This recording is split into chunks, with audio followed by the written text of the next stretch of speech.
Are you suffering with, or a family member or a loved one suffering with ALS, Lou Gehrig's disease?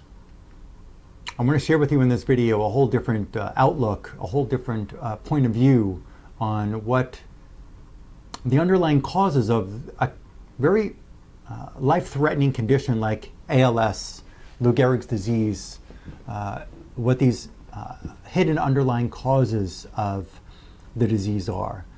You may decide to donate money to various charities, various foundations that are doing research about the Lou Gehrig's condition, or ALS, or amyotrophic lateral sclerosis condition, and you have a right to do so. If that cure ever does come up, God bless them if they can do that great service for people who are suffering with this condition. But I really think that that it's time to start using different methods to look into the various tissues of your body or your loved one's body, so that we can actually find what's causing the degradation of the function of the tissue and the disease of that tissue, and be able to remove those various hidden causes of the disease. Hidden causes of disease like hidden infections and hidden toxins, which will not show up on blood tests, which will not show up on a hair analysis, will not show up on a stool test, or even a biopsy. These various infections and toxins are going to cause degradation of the nervous tissues of the muscles. So we've got to be able to use a very unique method, which I perform in my clinic, a bioresonance testing. This bioresonance, there are no computerized devices or computerized machines or electrical equipment which I use. It's all a hands-on stress reflex analysis, which will help you figure out what the underlying causes of your neurodegenerative condition are.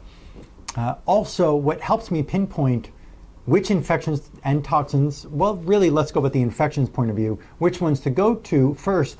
There are certain questions within the consultation I need to ask each individual patient, so that we can actually fine-tune, hone down on which infection can exist. People have certain chronic infections, whether it was a sexually transmitted infection that they thought they rid with antibiotics many years ago, like gonorrhea, like other bacteria that can come through a sexually transmitted type of intimate relation with a person, as well as infections that can exist and persist for generations. There may be an infection that was just given to you through the birthing process that could have come from 500 years ago. You may have an ancestor who got an infection who didn't write down in their diary, hey, let somebody know, whoever my great-great-great-great-great-great-great-great-great-great-granddaughter is going to be 500 years from now, let them know I had warts on my genitals. That's the reality. There may be infections that have occurred from generations in the past that stayed in the bloodline, and now you have those infections. And in this day and age, with a lot of use of antibiotics, which can cause harmful, what they call side effects, as well as the incredible amount of electromagnetic field stress that we are all, that's imposed on all of us to have our great devices like cell phones and tablets and computers and smart meters on the homes and Wi-Fi everywhere and airports that have incredible capabilities. And there's so much radiation of electromagnetic field stresses that could cause the infection, which may only have been an infection that can cause a wart on the body or cause a rash on the body, now cause such degenerative changes to lead to a condition like ALS. So we're going to get into some findings about this patient here. My name is Dr. Lonnie Herman, and I've got extensive postgraduate training in functional neurology, neurochemistry, neuroimmunology, as well as various parts of internal medicine and bioresonance testing. I really believe that this is the way that it's going to help you relieve your condition. And some people are going to have faster results than others at getting well, and some people are going to have slower results than others getting well, and that's just the way that your individual body is. How many different infections and toxins have you absorbed into your tissues that are causing the breakdown of your tissue? This patient, who I'm going to discuss right now, this female, let me just give you a couple of points about her present condition. She's in a motorized wheelchair. She is using a food tube because she has lost her ability to swallow, and she's lost her ability to speak as dysarthria. has occurred. So there's sounds that are coming out of the vocal cords, but there is no use of the tongue, which I'm going to get into in this discussion. Let me help you understand something about dysarthria, or loss of the ability to speak appropriately, which can also be connected to a swallowing problem.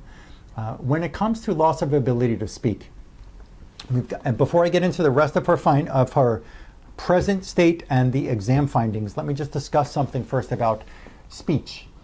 You've got to understand about speech a few things. While there are speech areas of the brain that somebody who has a stroke, where there's a stroke with death of some brain tissue where they can lose their ability to speak, not every individual who has a dysarthria or loss of normal speech function or slurred speech or inability to speak at all, not everybody has the destruction in the brain, in the frontal lobe or the temporal lobe, in these speech areas of the brain. Other people can have a slurred speech because the tongue is not working well. There may be fasciculations in the tongue. The tongue itself may be tremoring. There may actually be loss of tongue muscle tone and ability for it to do its job. When I ask a patient to stick their tongue out like this, the tongue has muscles. What you may or may not be aware of is those muscles are on a diagonal form, and the muscles, when we use our nervous system to push the tongue muscle out, these muscles, the right pushes to the center, the left pushes center, so it makes the tongue go centered. The tongue muscles are controlled by, or influenced by, or informed or innervated by your hypoglossal nerve. You have a cranial nerve off of your brainstem, off of the medulla oblongata of your brainstem, the lower brainstem. This medulla oblongata cranial nerve number 12, there's a right cranial nerve and a left cranial nerve. They go to the tongue, and the right one tells the right muscle to work, the left nerve tells the left muscle to work, and it pushes the tongue out straight. If somebody has paralysis of the hypoglossal nerve on the right and not the left, when I tell somebody to push out their tongue, it's going to go towards the weak muscle. It'll turn the left muscle, because the left nerve works. It's going to push that tongue towards the weak side, and the right weak side can't respond and push back because the nerve is paralyzed. The left cranial nerve, hypoglossal nerve, can be paralyzed, and it may go the other way, or both can be paralyzed so they can't even protrude their tongue when I ask them to protrude their tongue. So we've got with speech, with slurred speech, with dysarthria, the tongue can be infected, causing the tongue not to work well. The hypoglossal nerve that controls that tongue can be infected and cause that nerve and muscle not to work well. You've also got the medulla oblongata of your brainstem, which can also be infected, not allowing the medulla to transmit information along the bulbar tract to be able to tell the tongue to work well. So there could be that bulbar or even a pseudobulbar palsy that develop, where there's facial muscular tone changes because of the cranial nerves that control the face. There's also swallowing conditions that can occur because the tongue itself is not going to be able to work because of other cranial nerves like the glossopharyngeal nerve and the vagus nerve. When these don't work, swallowing will not work well. And then we also have, again, back to speech, we have another nerve called the laryngeal nerve. There's an upper and a lower, superior, inferior laryngeal nerve, the larynx. This nerve goes to your vocal cords. The laryngeal nerve tells the vocal cords to open and close to make these sounds. So if the vocal cords are infected, if the laryngeal nerve is infected, telling the vocal cord how to work, if the hypoglossal nerve is infected, if the tongue is infected, when the medulla oblongata is infected, when the pharynx tissue, you have a laryngeal pharynx, you have an oropharynx, when these nasopharynx, when these pharynx tissues are infected, which are also controlled by your nervous system, by the way, then the epiglottis won't work, and then we have a problem with being able to swallow and breathe and so on, because we've lost the ability, or a patient has lost the ability to control the epiglottis, which has direct innervation from these various nerves I'm discussing here. So we've got to understand the tongue, the hypoglossal nerve, the laryngeal nerves, the vocal cords, the medulla oblongata. We've also got to be able to understand the tongue, as I said, the reticular formation of the brainstem, which are more internal tissues within the brainstem. And then we've got to go further up into the brain and understand about the upper motor neuron. We've got to know about the lower motor neurons. We've got to know about the cortex of the brain and which infections and toxins are degrading the function of these various tissues that I'm describing here. And then we've got to understand about jaw, if you will, muscular control. You've got cranial nerves 5, you've got cranial nerve 7. We've got to be able to understand about sensory and motor control of the jaw that allows somebody to chew, allows somebody to speak when they're moving their jaw to speak, as well as swallowing. And so it's all connected. So I've got a very unique bioresonance system which allows me to inspect these tissues for various infections and toxins. But I want to make it very clear. Sometimes we can't just jump right to these tissues like the hypoglossal nerve or the tongue or the laryngeal nerve or the vocal cords. Sometimes we've got to go deeper into the hematopoietic cells, the stem cells that make your blood. They could be infected and toxic. Maybe the fibers that make up your bones and your lymph and your organs, the reticuloendothelial system could be infected and toxic. Maybe your liver is infected and toxic. Maybe your kidney is infected and toxic. Maybe your spinal fluid, the CSF, the cerebrospinal fluid, is infected. Maybe the meninges are also infected. We've got to be able to listen to and decide on which, maybe your arteries and your veins and your capillaries and your lymph are also holding a very high level of infection and toxin. You understand? You've got to be able to think of the whole body, which I do. You've got to be able to then narrow it down to which are the priority tissues and start moving forward with an effective and safe protocol. And every person with ALS is going to have a different type of presentation of symptoms, as well as how far the disease has progressed and so on. The white matter of the nervous system also, which conducts information for speech, chewing, swallowing, arm movement, leg movement, sensory, all these. Your white matter of your nervous system, which has myelination or myelin sheath in there, the white matter also has to be clean and free of various hidden infections, which these infections are probably not going to show up in your blood tests. So this patient, after her most recent protocol, this was back in December of 2016 when she came in for her follow-up exam, she said to me 2 weeks into her second protocol, she noticed that she was not requiring a nap during her day anymore. She noticed that her heart palpitations, these other symptoms, her heart palpitations were fewer and were at a slower pace and did not last as long as they did before. She said that she had no palpitations for over 2 weeks. She noticed fewer muscle twitches and no muscle cramps. She also reported to me that her fasciculations were not along the spine anymore, not along the neck or the back anymore. They're not in the torso. She did notice that she has fasciculations that are in the extremities, but there's nothing that's, from a fasciculation standpoint, closer to the nervous system. So there is definitely improvement that's taking place because it's not right next to the spinal cord, right next to the brain or the neck. Okay, and she does mention that right now that there are some palpitations that they're very mild, nowhere near what they were before, and they occur sporadically. So the frequency and the severity has decreased after her last protocol or last 2 protocols. She also mentions, though, that her strength and coordination are still in decline, but we've got to understand that there are multiple infections in her tissues that still have to be dealt with. And walking into a protocol, walking into an examination with a person with ALS or any other chronic autoimmune disease, there could be in one person one infection that's causing a severe breakdown, and when we rid that infection, they're going to have great improvement. And there could be another person who is loaded with infection, maybe 30, 40 different infections and various toxins that are causing the brain and the nervous system to malfunction. The muscles can be infected, the stem cells can be infected. So we've got to get down to figuring out what's going on. Now, in this exam, this will take me a little while to express what's going on in this exam, what I found through this very unique bioresonance testing that I perform in my clinic.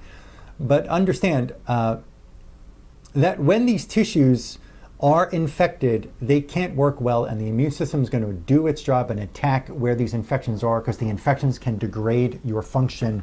They can cause muscle atrophy, nervous tissue malfunction, nervous tissue atrophy, brain atrophy. So they all have to be dealt with in the proper manner, which are with safe and effective remedies that remove these infections and toxins from the various tissues. In this examination, which took place December 8th of 2016, and her protocol will last for more than 2 months of various steps on almost every day within these 2 months to be able to remove these infections from her tissues. Her hematopoietic cells, her stem cells. The stem cells, hematopoietic cells, are the cells that produce your red blood cells, your white blood cells, and your platelets. What happens when these hematopoietic cells are infected? We can't have clean blood cells coming out. We're going to have an inflammatory reaction deep down into the soil that makes up our body, if you will call it the soil, the red bone marrow that has these cells that give us our life and our immune response. When we have infections and toxins in those hematopoietic cells, everything else in the body is going to go wrong. Because the blood that comes out of there feeds your brain, it feeds your heart, it feeds your muscles, it feeds your bones, it feeds your liver, it feeds your kidneys, it feeds your nerves, it feeds your myelin. You understand? It feeds your face, it feeds your tongue. So you've got to make sure that the soil is clean. Now, if you've gone through, now I can only speak out of who I've met so far in my clinic and through consultation, that there are people who go through stem cell treatments, and maybe there are people who are having great results, but the people who I've consulted with so far, and I have not met 7 billion people on this planet, but I'm going to tell you out of the handful of people who I've met and consulted with, that they've tried stem cell therapy and they have not had positive results. I can only speak from my own experience of people who I've met. So there may be people having great results, but I've met people who've already made 1 or 2 attempts with very expensive stem cell therapies and they did not get any good results. Okay, so I can only speak that way. But I think, logically, that when your stem cells are infected and they don't find all those infections and or toxins that are damaging your stem cells, and they take them out of you and put them back into you, and they say they're stripping them clean from whatever they say they're looking for, which I don't think that they're going to find every infection and toxin in your stem cells. When they put it right back into you, if they don't clean up your stem cells that are there, and they're going to give you stem cells back that are still holding infection and toxin, how can you get well? We could talk more about that in an individual consultation. But let me tell you, in her hematopoietic cells, Lyme infection, Mycoplasma infection, Babesia infection, Anaplasma bacterial infection, monosodium glutamate neurotoxic substance in her hematopoietic cells, parasitic eggs, the flu vaccine, side effects damaging flu vaccine chemicals in her hematopoietic cells. She had 2 kinds of mold. One was called the Stachybotrys or black mold in her stem cells. I found influenza toxins in her stem cells or hematopoietic cells. I found another kind of mold. I found root canal infection in her hematopoietic cells. I found mercury compounds in her hematopoietic cells. I found wrinkle C mold in her hematopoietic cells. There were several kinds of molds.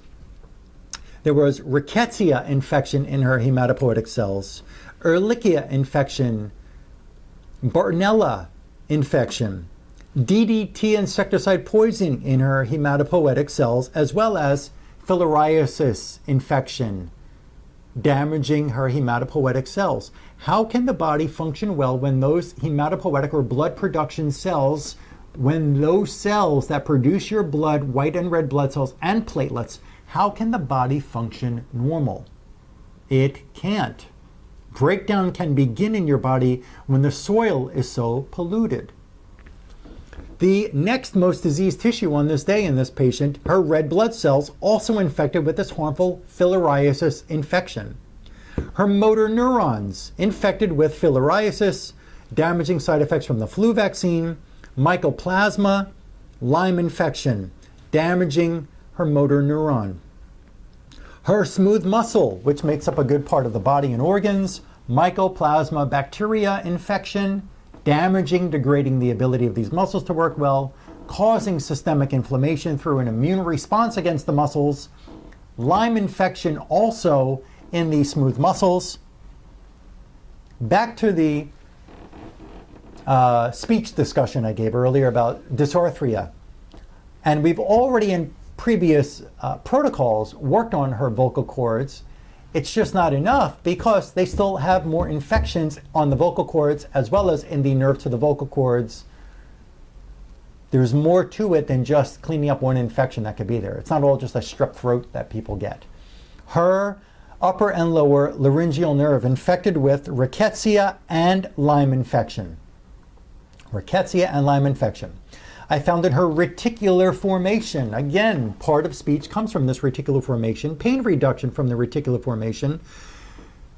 Circadian rhythm, reticular formation, heart rate from the reticular formation. She still has a little bit of palpitations. Maybe it's going to be completely resolved in this round. Maybe, maybe not, because I know from other history taking through the consultation, there are some other core infections that have to be removed. I'll tell you more after I see her next round.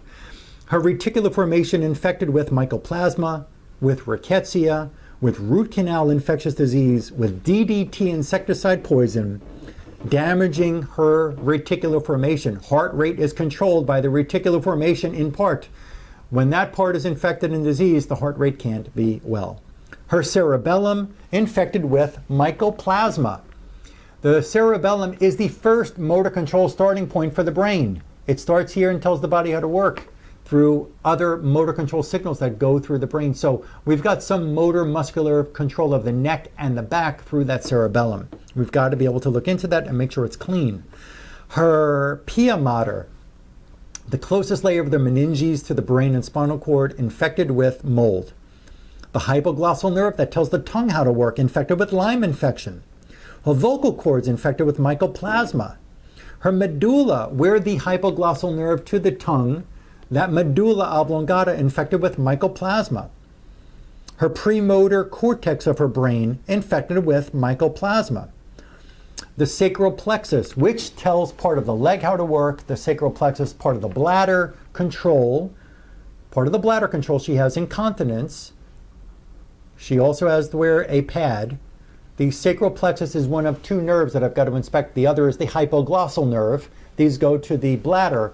The sacral plexus also infected with mycoplasma. Then I got into a couple of movement of arm swinging control and shoulder movement parts of the nervous system, as well as what can also influence the reduction of fasciculations in the body.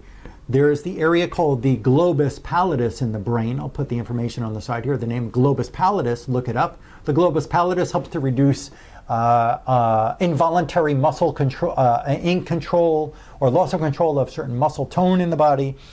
And that also rolls over into a Parkinson's type symptom. So I think the globus pallidus is part of the fasciculations that she's dealing with. She had mycoplasma bacteria damaging her globus pallidus. She also had, for the area called the red nucleus, which is in control of shoulder, torso rotation, shoulder movement for arm swing while walking.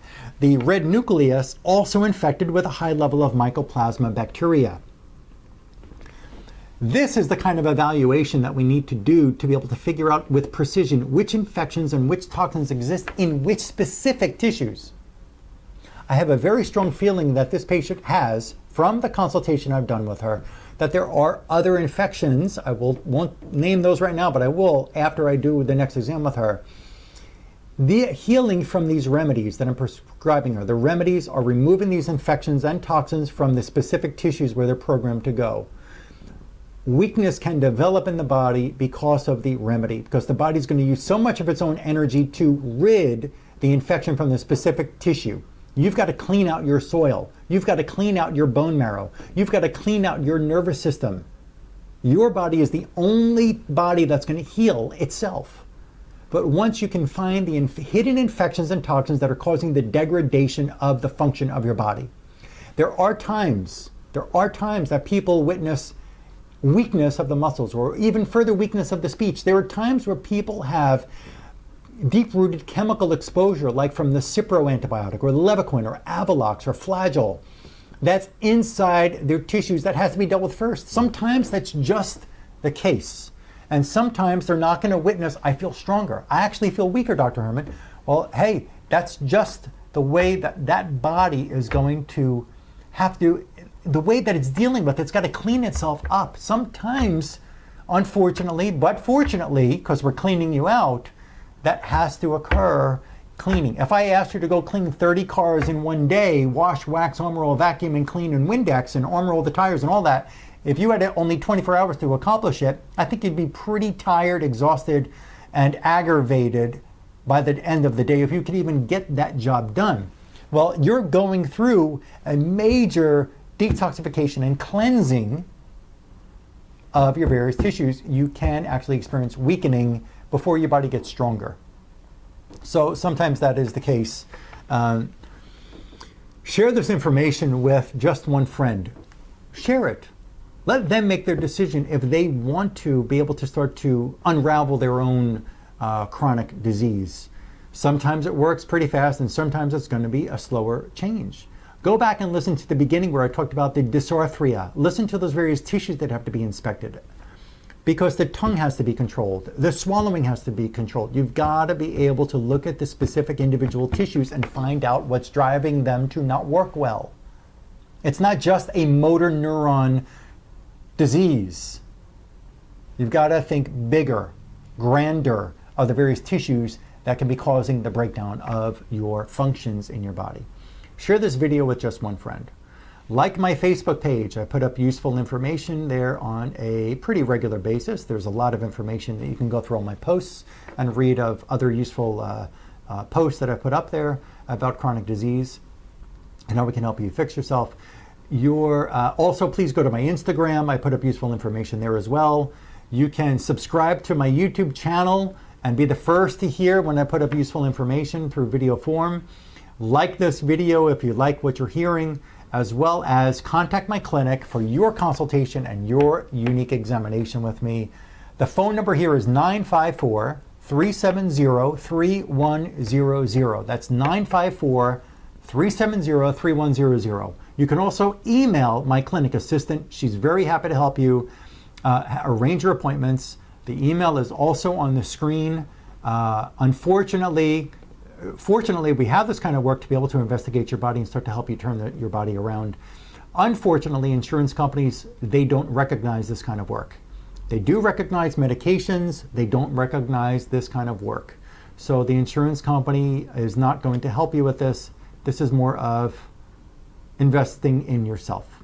Call my clinic, 954-370-3100. My clinic is located in South Florida, very close to a major international airport. And let's get started with helping you get better. I will be reporting this patient's changes that take place in her body after this protocol. And sometimes, let me just give one more bit of information, sometimes with the remedy that's prescribed, the cleanup of the infection can be taking place for the next week, 2, 3, 4, 5, 6, 2 weeks, 2 months even, before we notice the significant physical change that the remedy was providing the body. Okay, I look forward to helping you.